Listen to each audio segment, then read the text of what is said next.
Today I'll be going over the build process for my little pink ergonomic 40%, which I essentially made from the ground up. I really tried to focus on aesthetics with this build, and I'm pretty happy with the results. Stuff like this is a break from the more formal side of custom keyboards, where things can get pretty expensive. I'm fortunate enough to have access to a shared laser cutter, meaning I save a bit of cost there, and the main expenses with this build was from the switches and keycaps. So let's get started. We'll start with the switches, the Gateron Pinks.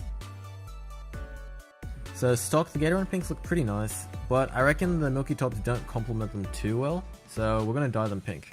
I decided to get a small amount of boiling water and added a little bit of eye-dye poly into it, and then I'll let the milky tops sit in there for a bit and soak.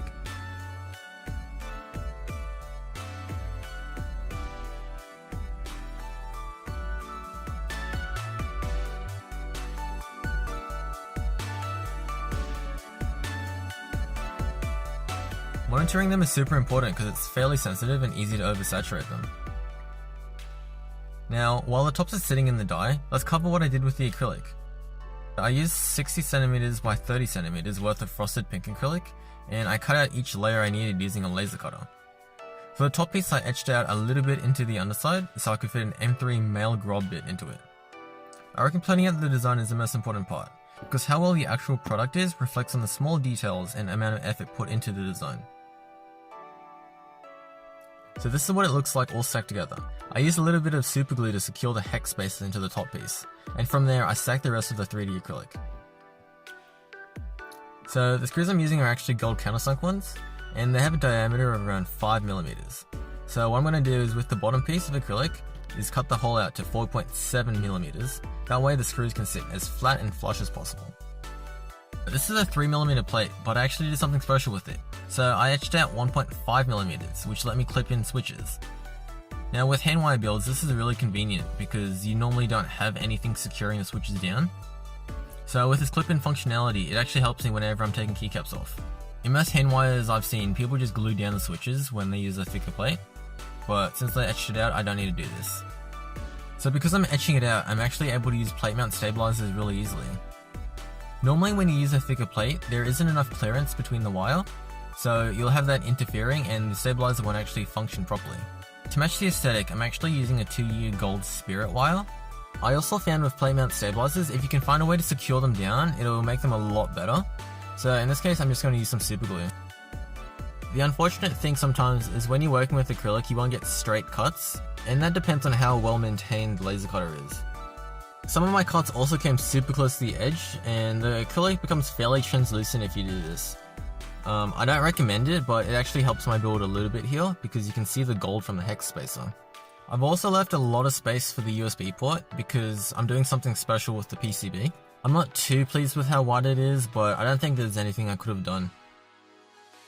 Now, another cool thing I decided to do with this board was actually add a 6mm acrylic weight or insert.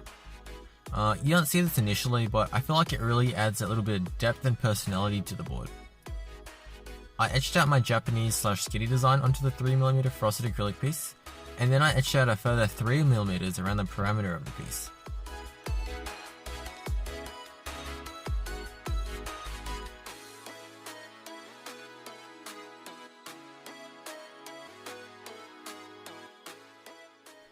And it just slots into the bottom like so.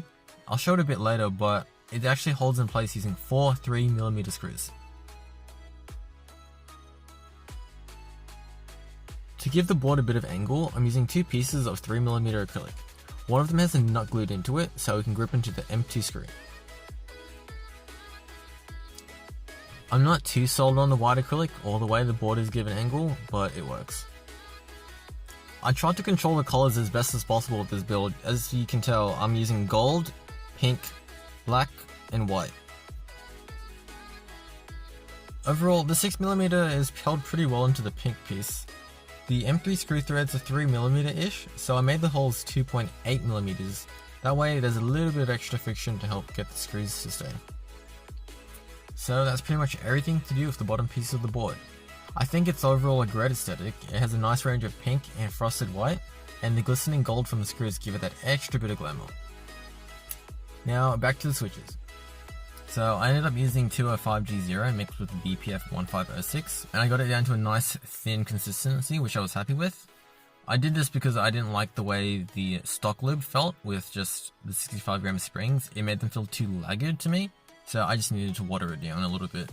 When I started this project, there weren't any of the fancy pinkers or marshmallows on the market, and I probably would prefer them over these Gaterons, simply because I'm a fan of poly or nylon housing. But these switches do look very nice once I dye the tops pink, so I'm not disappointed with the overall aesthetic. With the dyed tops, however, it is pretty difficult to get them consistently coloured, especially if you're doing them one by one, so I suggest you do them all in a big container, that way they can be as consistent as possible. These switches did cost a fair amount relative to other Gaterons, and in my opinion they aren't the best value, but you're paying for the aesthetic. Stock, they sound pretty bad, but once modified they're alright.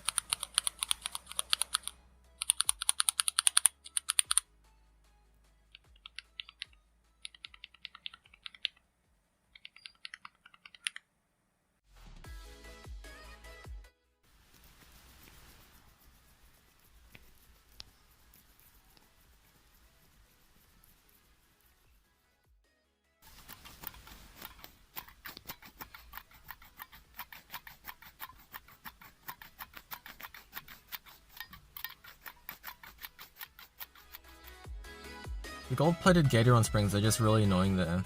They're really crunchy when stock, and this is with all the variants like Phase and Zeals, so it's not a one-off thing. So for the springs I needed to use 206G2 on them, and that's annoying because it's not cost effective. But it was literally the only way I could silence the springs, or get them to like a tolerable level. I tried using 1 at 7, 1 at 4, TX oil, but 206 was the only one that really worked. So another mod I had to do was actually with the Holetites. They actually didn't fit onto my switches, so I had to file all of the outermost pins on every single switch. It's pretty unfortunate just because it's an extra step and I'm lazy, but it would have been pretty convenient if all the switches were the same size.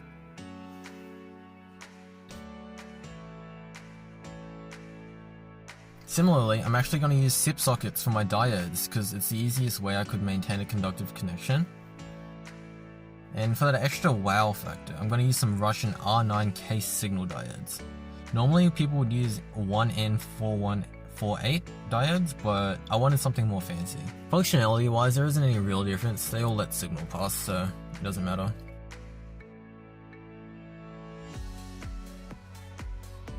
I'll also be using gold leaf because it's a great conductor of electricity and it's super versatile to use. And finally, I'll be using conductive paint or electric paint for most of the connections. If you're a bit confused here with what's going on, I don't blame you.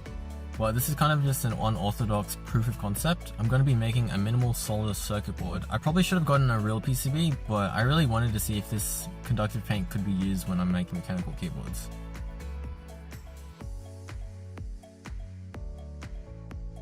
So in Illustrator, I mapped out the switch locations, cut out all the relevant holes, and then drew out an outline for the traces, which I then laser cut. I made sure to use the lowest setting possible where the laser would only penetrate the film, and therefore allow me to make a negative out of the sections. Initially, I wanted to use glue and gold leaf to make up my own gold traces, but that didn't come out too well, and I found it pretty difficult to have the glue stick on the acrylic while I peeled everything else away. So in the end, I ended up just using conductive paint.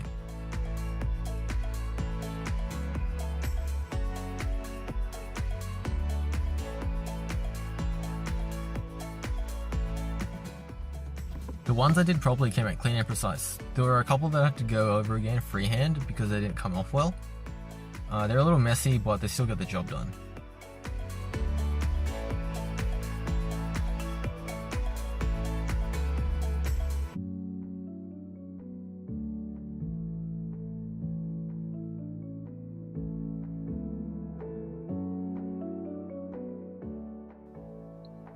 I made sure to peel off the film while the paint was still wet.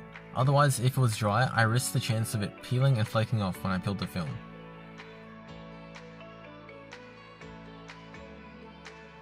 So the original microcontroller came with a micro B and it was super flimsy. I don't suggest you use the port of a cheap microcontroller because they break off really easy. So I decided to desolder the port and attach the Type-C breakout. Doing this also lets me keep the PCB as thin as possible. You can see here, each pin is connected to either a row or a column, and I used a bit of conductive tape for that.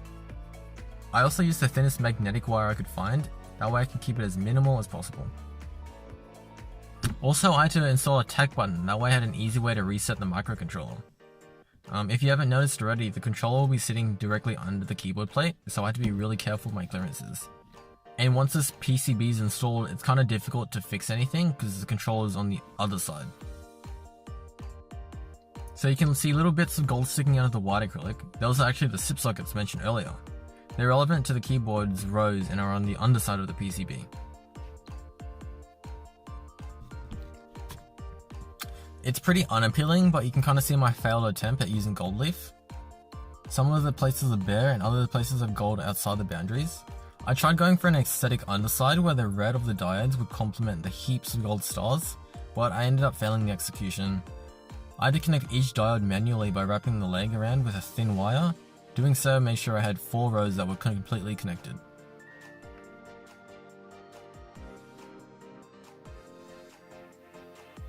I did a bit of a whoopsie here and I actually installed the diodes the wrong way initially, so I had to completely do the whole process again. I needed the red line to be at the top, not the bottom, which is kind of the opposite to what normal diodes are.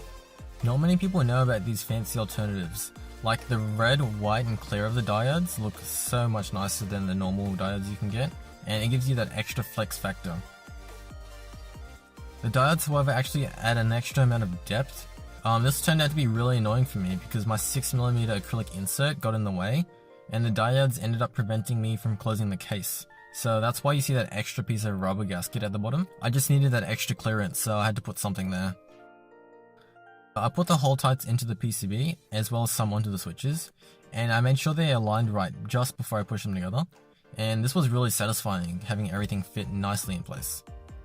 So I needed to give it a little bit of extra squeeze to make sure the columns and Holetites were touching each other, because from the underside there's no way I can see if they're actually connected.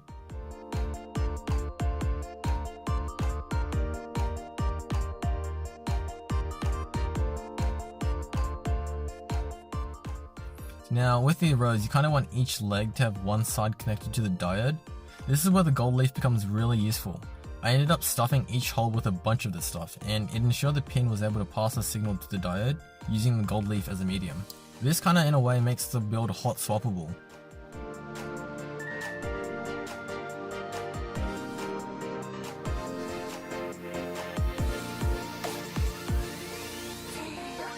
And to prevent the gold from succumbing to gravity, I added a dollop of conductive paint and made sure it was connected to the diode.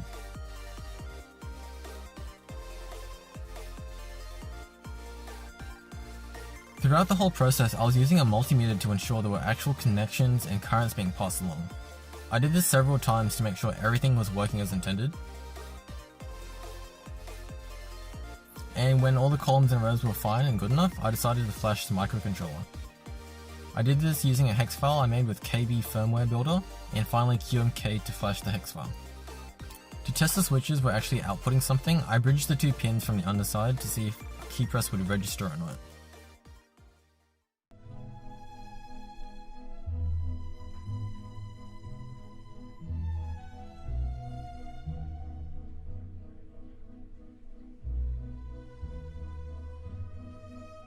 And last but not least, keycaps. So here I have a nice budget set of Keyreative UV Keycaps. They're pad printed ABS, so the legends aren't the clearest, but mine have held up fine so far, and I've used them for about a year. I was initially thinking like DSA Magic Gold, but I wasn't too keen on the weight or the profile or the price, so I went with these instead, and I'm super happy with how the color complements the acrylic. And how else can I add to the look? That's right, a pink, white and gold USB Type-C cable.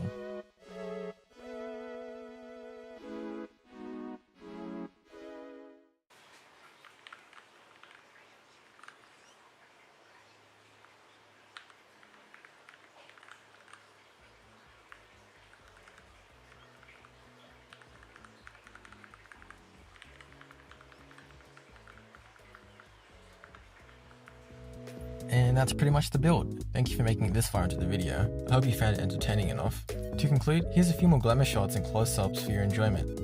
I'm really happy with how everything came out. It isn't really practical, but I don't mind. that wasn't really the point. I set out to make something really unique and appeasing, and I think I nailed it.